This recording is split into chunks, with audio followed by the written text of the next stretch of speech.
Olá, meus amores!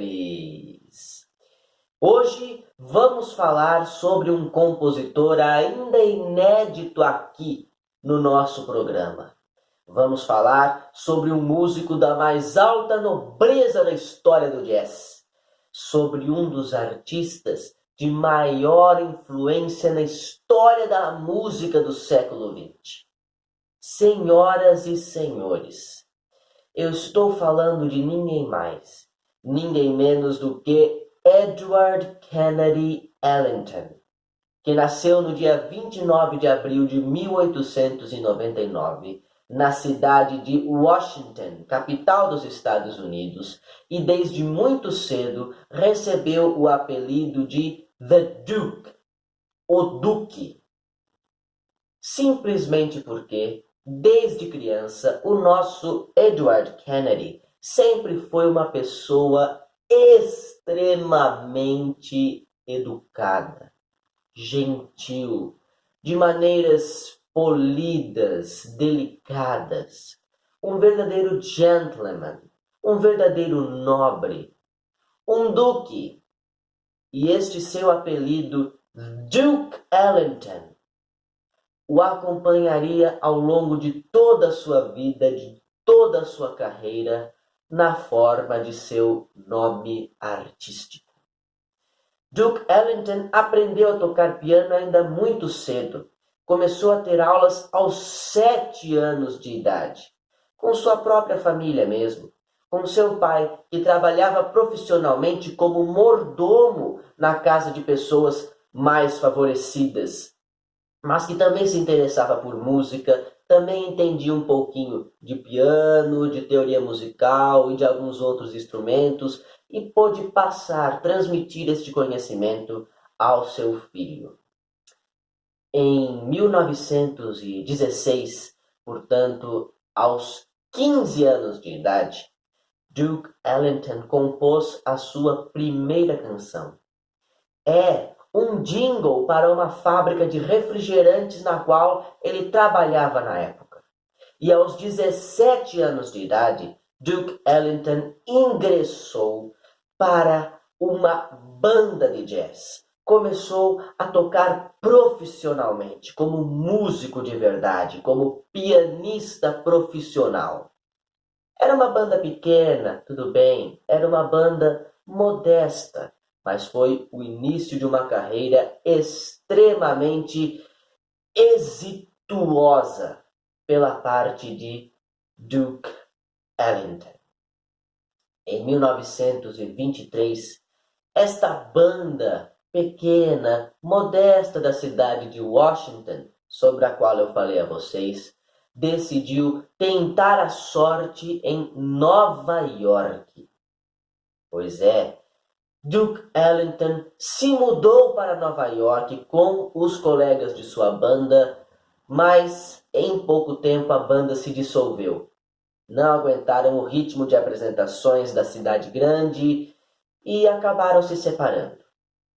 Isto, pelo contrário, não motivou Duke Ellington a desistir de sua carreira musical. Não. Em 1924, ele montaria uma nova banda e desta vez ele seria o líder da banda. Duke Ellington se apresentaria com esta sua nova banda em casas noturnas da Broadway, em casas de show, faria a trilha sonora ao vivo de muitos espetáculos de teatro musical e desta forma, pouco a pouco, foi ganhando a vida com a música, foi ganhando importância, foi ganhando reconhecimento.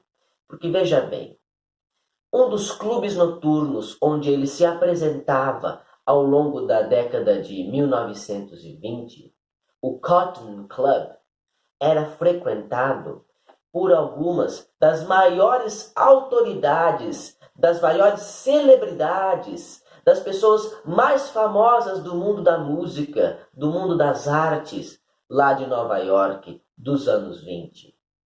E desta forma, estas celebridades observavam Duke Ellington tocar e diziam: este garoto, de fato, tem potencial. E assim, pouco a pouco, ao longo da década de 1930, Duke Ellington foi escalando no mercado musical, tornando-se cada vez mais conhecido, seja por suas apresentações ao vivo com sua banda, que cada vez mais se tornava maior, seja por suas gravações em discos que vendiam milhares de cópias. Com a Segunda Guerra Mundial e o ápice da fama das grandes bandas de jazz formadas por centenas de músicos, Duke Ellington atingiu o ponto culminante de sua carreira, que passaria a declinar após o final da Segunda Guerra Mundial. Mas ainda assim, mesmo com o declínio de sua carreira, Duke Ellington continuou com sua banda até o seu falecimento no ano de 1974, continuando com suas apresentações ao vivo por 50 anos seguidos, tornando-se uma das bandas mais longevas da história e também uma das mais influentes, não apenas no jazz, mas em toda a música estadunidense e, de uma certa forma, em toda a música universal do século XX.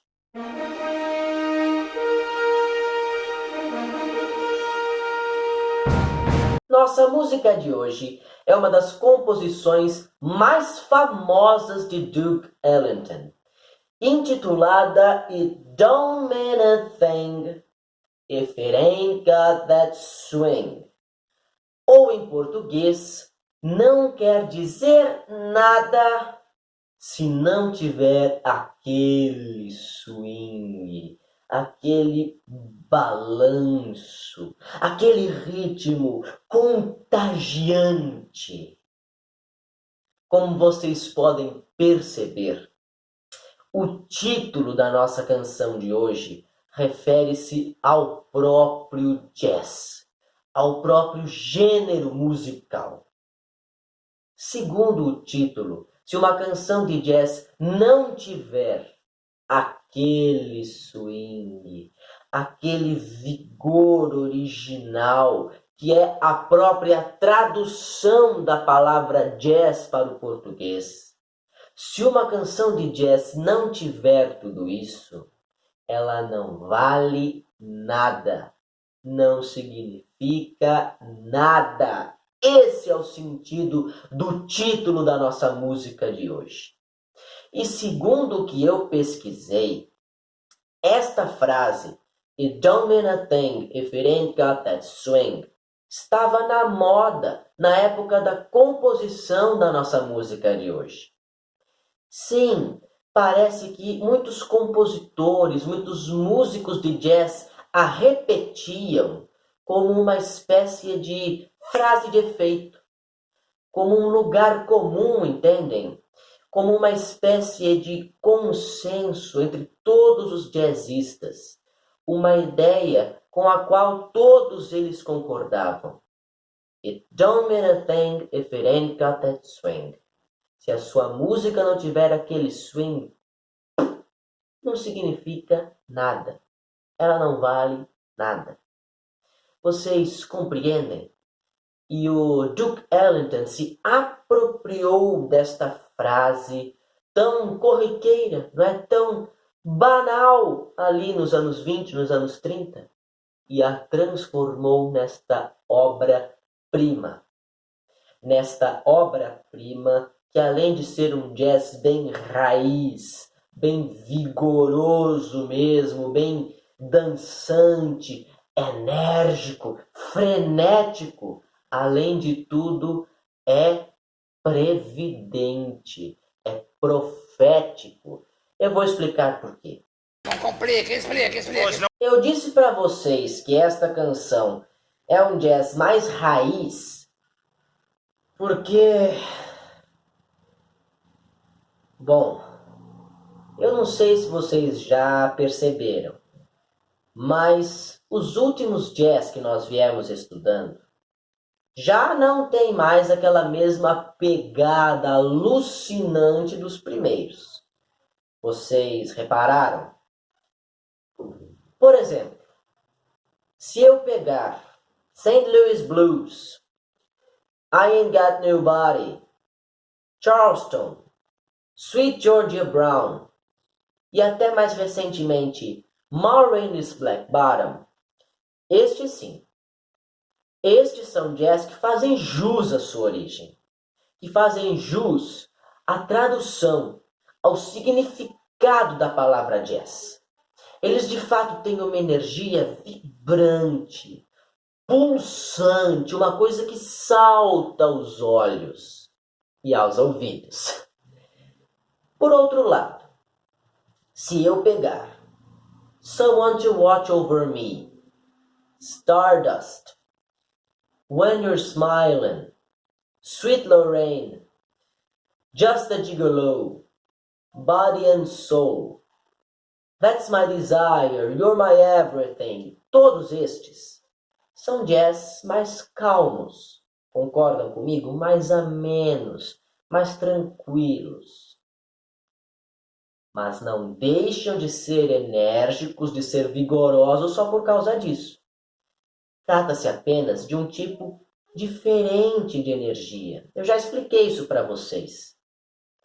Vejam bem, se eu faço um movimento rápido, vocês conseguem perceber a energia do meu movimento, certo? Porque ela é uma energia realmente que pulsa, que vibra, que fica no ar, certo? Que vocês conseguem recebê-la com os seus 5 sentidos. É algo mais fácil de perceber.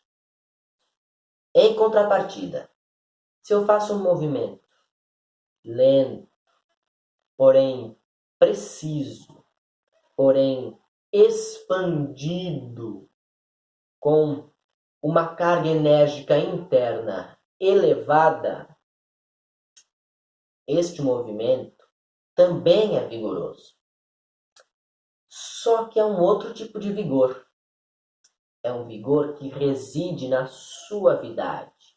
É uma energia mais difícil de perceber. E todos estes novos jazz que eu vim falando para vocês, todos eles vão por esse caminho. Desde o final dos anos 20, passando por todos os anos 30 e desembocando nos anos 40 como uma nova vertente, o smooth jazz. Um jazz suave, lento, mas que não deixa de ser vigoroso, enérgico. Mas a nossa música de hoje não. A nossa música de hoje é bem raiz mesmo. Ela tem toda essa loucura dos anos 20, de vamos aproveitar a nossa vida, nós não sabemos quando ela pode terminar, vamos dançar até cair, vamos nos acabar. Nossa música de hoje tem essa pegada, tem essa loucura, ela é uma música, gente, it don't mean a thing if it ain't got that swing. É uma música que quando toca perpassa cada célula nervosa, cada músculo do nosso corpo. É uma coisa que não dá para ficar parado. Por isso que eu disse a vocês que é um jazz mais raiz, mais original. E por que eu disse que é profético? Porque vejam bem o título, a última palavra é o quê? Swing. Duke Ellington conseguiu prever o ritmo musical de maior sucesso dos anos 40. O ritmo que deu nome à década de 1940. The Swinging Forties, que poderia ser traduzido para o português como os balançantes anos 40. Entendem? Olha, o jazz já vinha se modificando, como eu disse para vocês, já vinha se modificando nos anos 20. Nos anos 30, um tipo de jazz, denominado foxtrot, vai imperar na preferência do público ouvinte. E nos anos 40, o foxtrot vai passar o bastão.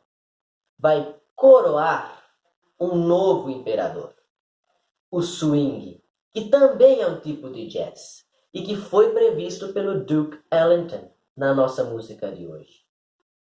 Não é incrível isso, gente? Como será que ele conseguiu, né? Será que ele teve essa sacada? Ou será que não? Porque, vou confessar para vocês, o próprio Duke Ellington disse numa entrevista, né, quando perguntaram para ele: como é que você conseguiu prever isso? Você percebeu algum relance, algum prenúncio? E ele disse: não. Para mim, swing é simplesmente sinônimo de ritmo, só que numa linguagem mais chula, mais informal.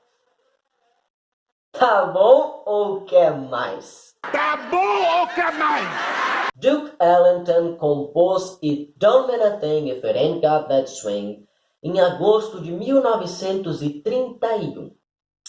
Naquele ano, Duke Ellington e seu conjunto realizariam uma turnê pela cidade de Chicago.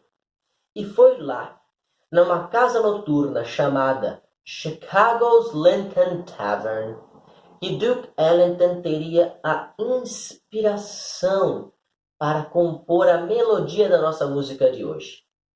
Ele teve essa inspiração, vejam só vocês que coisa fenomenal, durante o intervalo de uma de suas apresentações. Parece até uma coisa corriqueira, né? Os gênios devem ser assim mesmo. Estava ali trabalhando, tocando seu piano, de repente foi para o intervalo, estava tomando uma bebidinha, pintou uma melodia na cabeça, pegou uma pauta, foi escrevendo, foi tocando, compôs uma música assim, no intervalo do show. Vê se é pouco talentoso o nosso garoto, hein? Quando ele voltou para Nova York, ele entregou a melodia de It Don't Mean a Thing If It Ain't Got That Swing para o letrista Irvin Mills compor a letra da nossa música de hoje. Com a letra já pronta, nossa canção foi gravada em fevereiro de 1932 pela própria banda de Duke Ellington, tendo nos vocais a cantora Ivy Anderson. E minha gente, foi muito sucesso. Foi uma explosão de sucesso. E a nossa cantora Ivy Anderson, com sua voz brilhante, tem grande responsabilidade nisso. It Don't Mean a Thing If It Ain't Got That Swing, em sua versão original, alcançou o 6º lugar nas paradas de sucesso estadunidenses, onde permaneceria por 6 semanas. Eu vou deixar esta gravação aí embaixo na descrição do vídeo, mas já adianto que não é a minha preferida e nem é de maior sucesso. A gravação de maior sucesso demoraria para aparecer, inclusive. Viria somente nos anos 60, quando o Duke Ellington, apesar da decadência de sua carreira, estava tentando se levantar e convidou alguns dos maiores cantores de jazz de sua época para regravar algumas de suas canções. Neste caso, ele convidou a estupenda Ella Fitzgerald, que gravou It Don't Mean a Thing em 67 e aí sim se tornou o maior sucesso desta canção e também a minha versão preferida, que vocês poderão conferir aí embaixo na descrição do vídeo. Vou postar também uma aparição ao vivo de Ella Fitzgerald e Duke Ellington no programa Ed Sullivan Show, que trazia as maiores atrações musicais do país para se apresentarem ao vivo. Então eu espero que vocês gostem. E eu não vou evitar também de deixar para vocês na descrição do vídeo uma cena de uma série americana que eu assisti muito na minha infância, passava no SBT, se chamava As Visões da Raven. Tem um episódio que a Raven cuida de uma senhora idosa que está internada num asilo. E num determinado momento, a Raven traz essa senhora para almoçar no restaurante do pai dela, do pai da Raven. E a senhora fica muito triste. Ela que era toda alegre, toda para cima, ela fica deprimida quando ela entra naquele local. E a Raven descobre por quê. Porque muitos anos atrás, o restaurante do pai dela havia sido uma casa noturna que recebia as maiores atrações de jazz da cidade. E uma destas atrações era a própria senhora de quem a Raven cuidava. E daí ela promove uma noite de jazz no restaurante do pai dela para homenagear aquela linda senhorinha. E eu não vou resistir de postar para vocês a cena em que ela canta It Don't Mean a Thing If It Ain't Got That Swing, acompanhada por Raven e Chelsea nos backing vocals. Reparem também como, se nos anos 30 a música foi profética do swing, ela acabou nos anos 60 incorporando uma das maiores tendências musicais de todos os tempos. O doo-wop, o meu ritmo preferido, como vocês sabem. Porque Ella Fitzgerald canta, assim como a personagem de As Visões da Raven também canta, It don't need a thing if it ain't got that swing, yeah. Do-up, do-up, do-up, do-up, do-up, do-up, do-up, do-up. Arrepiei aqui, viu? Tô todo arrepiado e espero que vocês fiquem também. Muito obrigado pela paciência, minha gente. Muito obrigado pela audiência. Para você que me acompanhou até o final do vídeo. Um abraço no coração de vocês. Beijos na alma de cada um e até semana que vem, viu? Lembranças do Emílio. Muito obrigado.